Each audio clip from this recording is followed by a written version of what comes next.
so you can see the bird seed. Do you think we need more bird seed in there? Or is that enough? There's a big bald spot, and I don't like that. Okay. All right. Well, I put some out here, but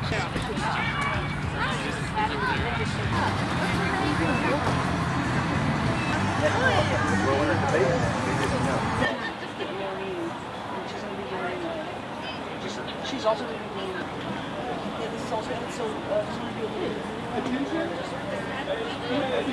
I thought you were going to use somebody else's vehicle. We could. Just like the rest of you. Paganism is in general a sort of a return to ancient pre-Christian belief structures. So it's a very broad umbrella. This can cover the Celtics, the Norse, the Romans, the Greeks. A lot of people, including myself, even put like Native Americans and Voodoo, Santeria in that same umbrella. It's very polytheistic. It's more nature-oriented. It's not very what I call canonical. There's no like Bible of paganism or anything else like that. The ancients, most of the times they didn't write anything down, and if they did, we probably have just not found it, or it's lost a long time ago. My name is Cliff Hamrick. I'm a licensed professional counselor with the state of Texas. I'm a psychotherapist in private practice. I call my practice Havamal therapy. And my workshop today is basically holistic mental health. It's not very paganism, it's more geared towards just explaining different ways that people can take care of their mental health through means other than medications necessarily. Paganism is kind of a big umbrella. It's any polytheistic, nature-based spirituality. So it covers a lot of different denominations, Wicca, heathen, Celtic, but they all fall under paganism. My name is Michelle Morris. I'm the priestess of Fort Hood Open Circle. I can write it down for you if you want. Awesome. So I'm going to exasperate the question. What is paganism? Yes. Well... That's it. Yeah. That's it. Oh, okay. Oh, are we going? Oh, Go for it. No, there's no action here. Okay. You want to go first? But you have a better, more fluent... Okay, what is paganism? Paganism to me is the umbrella term for alternative religions, religions that don't quite fall under the Abrahamic religion, little sects, you know, there's Christianity, Islam, and Judaism. They're monotheistic, and they're all out of the sort of cradle of life area. Pagan religions tend to be duotheistic, polytheistic, pantheistic, and it's just sort of an alternative umbrella, I guess you could say. There's the Christian umbrella, pagan. It's just another umbrella term. I would pretty much say the same thing she said, because I'm an engineer, and I don't have very elaborate descriptions of it, but anything really I wouldn't quite expand on that, say anything very spiritualistic, more of like self-healing as well. There's a lot of earth and nature-based religions that fall under the pagan, I guess, umbrella term, so.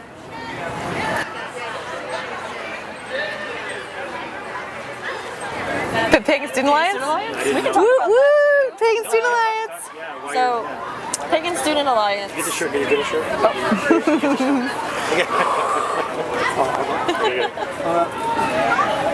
Because I didn't even know you guys existed. It's unfortunate. A lot of people, we're trying to get more out and about in the community and start doing flyers, and a couple of us have always gone to the druid rituals and the moon circles and tried to be out and about, but no, we're definitely trying to spread, because we're not just a UT-based group. I think people think that we're only UT. We're all Austin area student age, you know.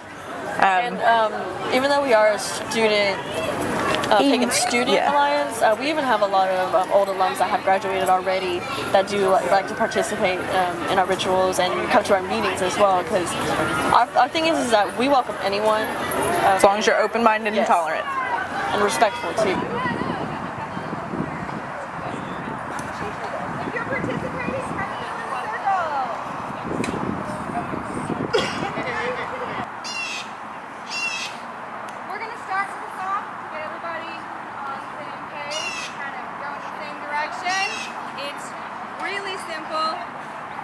started, but if you haven't, I promise you can pick it up really fast.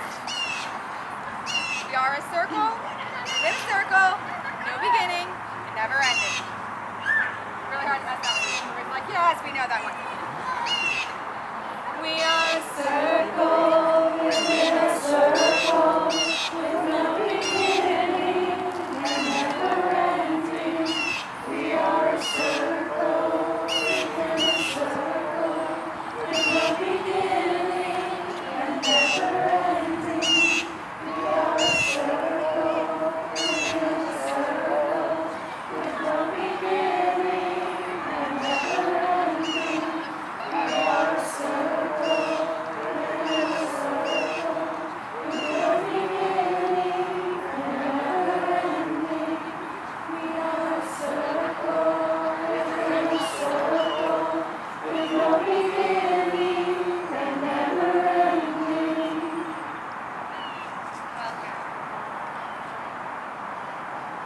The spirit of air, help us wise throughout our right. We bid you hail and welcome. Hail and welcome. I got into this path, kind of a long story, but I was basically 20 years old when I got into this path. I was raised Catholic. I even liked being Catholic. I even thought of being a priest up until I was about 16 or 17. And then about age 20, I had sort of a crisis of faith, was looking for something else. Happened to buy a book called The Truth About Witchcraft Today by Scott Cunningham. And I just sort of reading that book just sort of discovered that I already agreed with and already believed in a lot of the stuff that was there. I just didn't know that these things existed. This was, of course, long before there was an internet. You couldn't just go on YouTube and look things up. You had to do like I did, which is stumble across the right book at the right bookstore. I now follow more of a path called Asatru, which is more of the religion of the Norse, Sweden, Norway, Iceland, either northern Germany, and even into like the Slavic areas as well. So the gods are more like Odin, Thor, Freya, Frigga, those sort of things. And I've been following that path for about the past 5 years or so. For a long time, pagans did risk losing their jobs, losing their children, losing their family if they were openly who they were and what they believed. We still live in a nation of Christian privilege, and there's nothing wrong with privilege as long as it applies across the board. But when a Christian can move someplace and know, within the military community, they know that they're always going to have a church. It may not be one that they love, but they'll have a church. They'll probably have a dozen to choose from. If they want to send their children to private school, there will probably be one anywhere you live. We don't have those things, and I think that a lot of people, when you have had to stay secret for a really long time, when you have the opportunity to come out and gather, and it's okay to just kind of wave your inner freak flag a little bit, then you tend to take the opportunity. Most of us look pretty normal in day-to-day life, and you would never know on the street, oh my goodness, I just met a witch. But we like our shinies sometimes. And welcome. There are some, I think there's probably 3 big symbols in at least Asatru, my particular path. One is Thor's hammer. We do have some archaeological evidence that people used to wear Thor's hammer. We think of it as a symbol of like warriors, of the fighters. It might have been a symbol of protection, of courage, of strength. We don't exactly know what it was, but we do know that people had it and people wore it. It was kind of important to them. Another one is the swastika. It was unfortunately co-opted by the Nazis, but in ancient times, and still used in like India and other parts of the world, it's a symbol of the sun, a symbol of good luck, good fortune. I was in the Peace Corps in Nepal, and it was kind of shocking that I'd walk into someone's store and there's swastikas all over the doorway and on their money box, because to them it's just a symbol of good luck and good fortune. There's no hatred associated with it or anything. But because the Nazis kind of ruined it for everybody else, you don't see a lot of pagans wearing the swastika anymore. And then another one, which is the symbol I use for my private practice, is called the Valknut, which is basically 3 interlocking triangles To be honest, we don't know exactly what it means. We know that it's associated with Odin. We found that in a few carvings with Odin, and the Valknut was next to it, but exactly what it means, and if it was even important to the ancients, we don't know, but we do use it today a little bit. I think that anything that honors life and nature are definitely sacred to me, because that's a core tenet of most pagan theologies. But I am fond of the pentacle.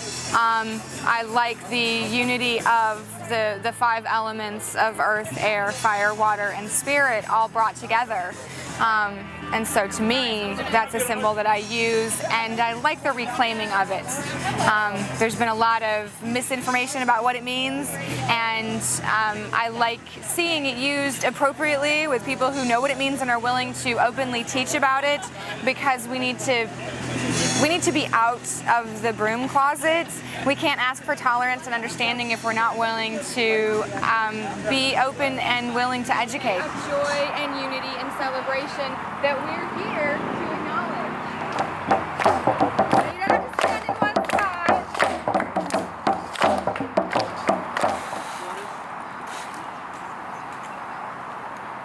For me, some of the sacred symbols would be obviously like the pentacle, that start within a circle.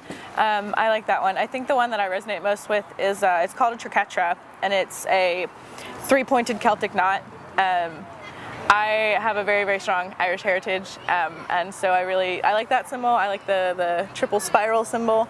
The Druids use that a lot. I'm not a Druid, but they use that a lot. I really like those kinds of like knot work symbols.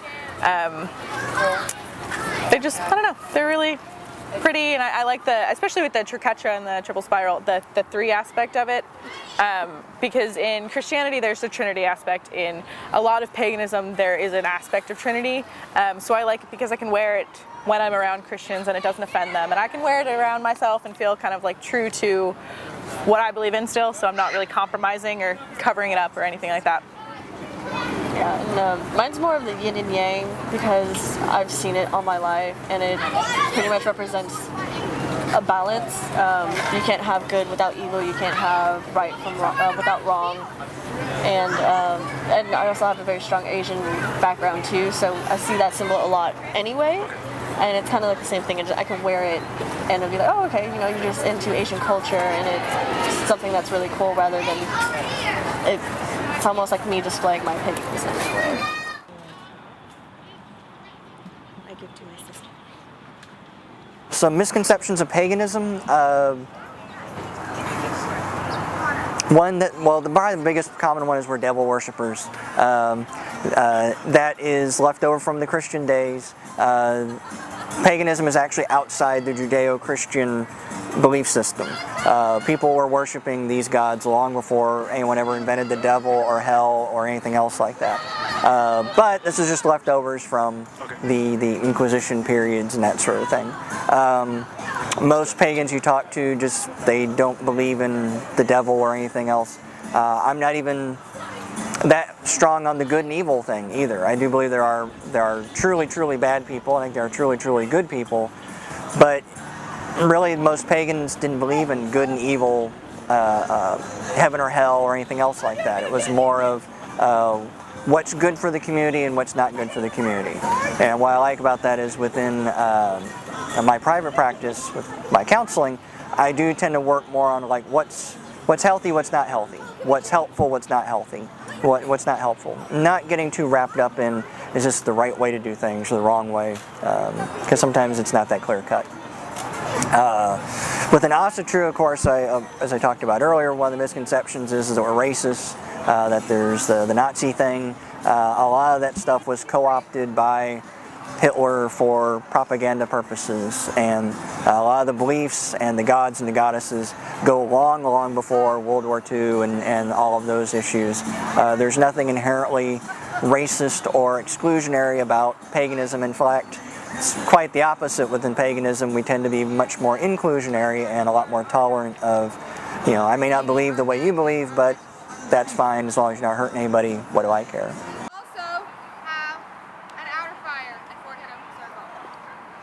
Well, we're not We're not running off, sacrificing babies or animals.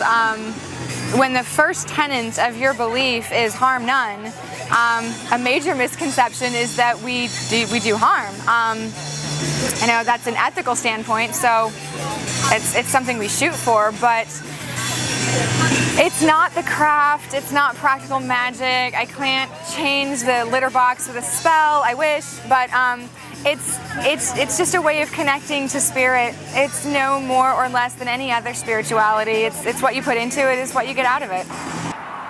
Thank you all for your enthusiastic blessing of this place. So many misconceptions. The number one is that you are a devil worshiper. Another big one is you have no moral code, no moral standard, because if you don't follow the 10 Commandments, how could you possibly be a moral person? Another one would be that we're very sexually active with anyone we come across, or we have sex with each other a lot. They mistake sex positive for promiscuous and all sorts of things like that. They also think that we believe all sorts of hokey things from fantasy novels and movies and ridiculous things like that. Oh, and that we sacrifice animals too. Or babies. Or babies. And virgins, that one comes up a lot. Sacrificing the virgin. Throw a virgin into a volcano.